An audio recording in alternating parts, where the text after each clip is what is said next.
Topic is domestic violence, and the guest is Miss Jarrett from EJarrett House, and she is the executive director of this facility.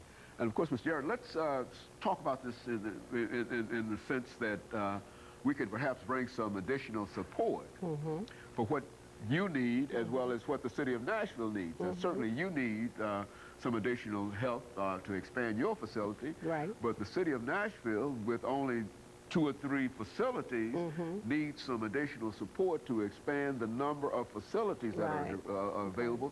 And where would we start? What would be the first place that we would start in terms of trying to convince people of the need of such problems? I mean, the need of such facilities. Would you talk about the incidence of domestic violence? Is it a lot of folks fighting one another in the city of Nashville? The incidences are high. I don't know what the percentage is right now, but it's high because I'm going by the calls that I get. I can get 6 to 8 calls a day. Good. From women. From women. For a place yeah, that's a real problem. Okay. That's a real problem. That's a real high. Yeah, that's a high problem. And that's just me. Ones that requires more facilities than available. If you're getting 6 and you can only hold 1 or 2. And I can only hold 1 or 2. So if I'm full, I have no idea what they do unless they stay with their perpetrator or stay with somebody else. Now, I have advised a lot of them to go out of county. If you can find a shelter that will take you out of county, just go out of county, because if we're full, it's nothing I can tell you to do. Well, I don't imagine that there's anything that you could do out of county if you come to Nashville as the largest the capital metropolitan area, Nashville, and you can't find any assistance here. You can't think of going over in Smyrna or somewhere. That's right. That's right. So it's a real problem. It's a problem. Well, now what are women themselves saying in reference to what ought to be done or what they think that could be done? When you say women themselves, you mean the women that are being abused? So how do they feel in reference to? You know, they are so in tune to taking care of themselves and their children. I don't even think that they stop and think about it, because the only thing that they are conscious of is trying to be safe and trying to make sure their children are okay. So they're on the run in a real sense, so they don't have time to talk, be advocating and the politics of it, which is our job. Yes, ma'am. And once we get them calm, then the only other thing that they are concentrating on are the children. Very good. And you find a large number of children are caught up in it when they leave the home. The children ordinarily leave with them. They don't ordinarily stay. Now, do you find that these are very young children, or what? Very impressionable? Some of them are babies. Babes in arms in some instances. On up until teenagers. So this is a... Now, we have a program that we just started. We got a grant for a program that we just started called the Successful Sons of Survivors. And we are educating people on little boys from the ages of 3 to 17, because nobody pays that age group any attention, and they're the ones that actually carry the cycle. So when you got a little boy that's 3 years old and he's living in a violent home, he's going to start patterning after what he sees. It's not cute for him to slap you. It's not cute for him to bite you. So you need to start picking up on that, because when he gets 5, and starts to school, he's going you'll be at school every day, because he'll still have that same behavior. So we have this grant where we'll go around educating people on this Successful Sons of Survivors, because we want people to start paying attention to the little boys, and maybe we can break this cycle of violence. Well, how, and dealing with grants, how successful have you been? Not very good. Because, not very successful. It seems to me that there First grant I've had in a long time. First one I've had in a long time. And you're not, and people don't seem to be, some of the folks who are perpetrating some of this domestic violence, who are also in very, very high situations and high classes, who seem to ignore. They're in all classes. All classes. Nobody is exempt. Nobody is exempt. I spoke at MTSU a couple years ago, and the first thing one of the students said that, well, we don't have to worry about it because we're in college. And I had to get up and tell her, honey, you're not exempt. Okay. You're the one that won't count. Okay. We won't count because you won't tell anybody. That's right. Okay. Because of the security that you have. But everybody's at stake. And of course, those individuals who are in college are in a situation to be advocates. Oh yeah. In terms of that. Oh yeah, because it's happening on the college campuses. Speak to that. What are they telling you about college campuses? Because every now and then we find, we see a news. It's very strong on college campuses. Now, the children won't talk about it openly to us, but they will talk to me when I leave.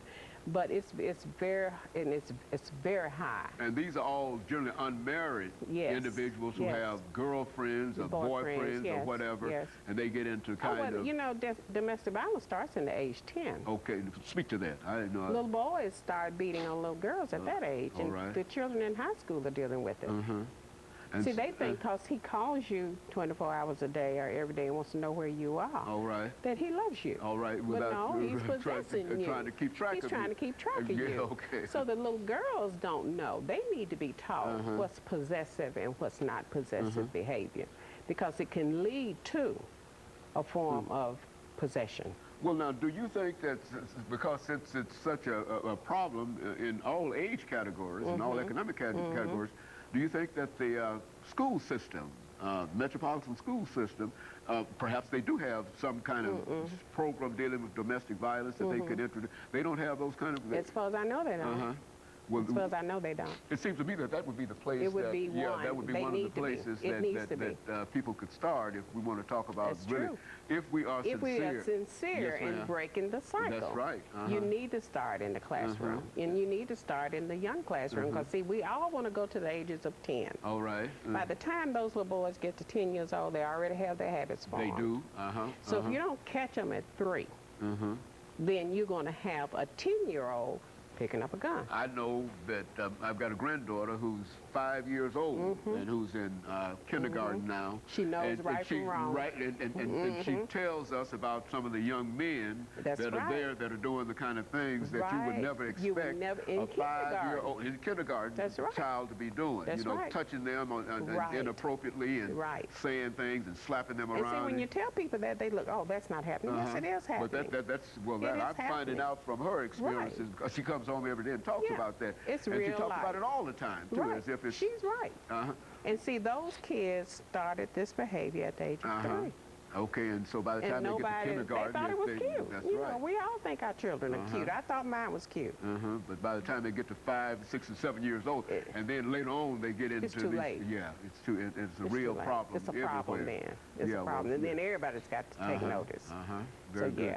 Yeah, so if anybody wants us to come and do the presentation, just give us a call. That's what I think would be important in terms of community centers and those kind of organizations where they have these small daycare centers, whatever, and if your organization could somehow get in there and start dealing, at least leave some kind of program there with those folks. I think that this is... But would you say in a real sense that there's no real interest in dealing with domestic violence? Is that... I don't think there is an interest. I really don't. But we've been successful with the project. We've done it twice at TSU.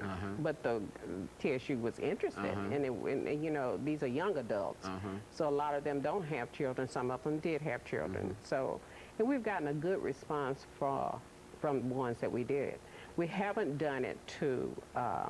the parents yet, so to speak. So that's our next presentation. Okay, and very good. And of course, we've got about a minute and 30 seconds before we end this program for today, Ms. Jarrett. Perhaps there's something that you were thinking of perhaps leaving us with on the way out, outside the fact that you need money, and I think that we know that, and what we're going to do is try to do everything that we possibly can in terms of helping you to do that. But is there anything else that you think that we might be able to do as a community to assist you in those other 2 shelter centers that we have in metropolitan Nashville? The other 2 shelters are pretty, just be supportive. Just be supportive, and to recognize that it is not an isolated kind of thing, and that... and just think broadly about domestic violence. It's not in a cocoon. Okay. It's not AIDS. All right. It's real. It's real. Very good. It's real. And of course, let me thank you over the last half minute that we have here, Ms. Jarrett, for bringing us that excellent information, and especially the ability to tie domestic violence into some of the health care problems, some of the gang problems and other problems that we're having. Because I think that when we can see it at that angle, and then we understand the cost that is associated with that, then we can probably come out and do something. Thank you for having me. Get organized in reference. We certainly appreciate you coming by. And of course, let me encourage our audience to tune in again next week for another informative edition of Comments. Thank you and good morning.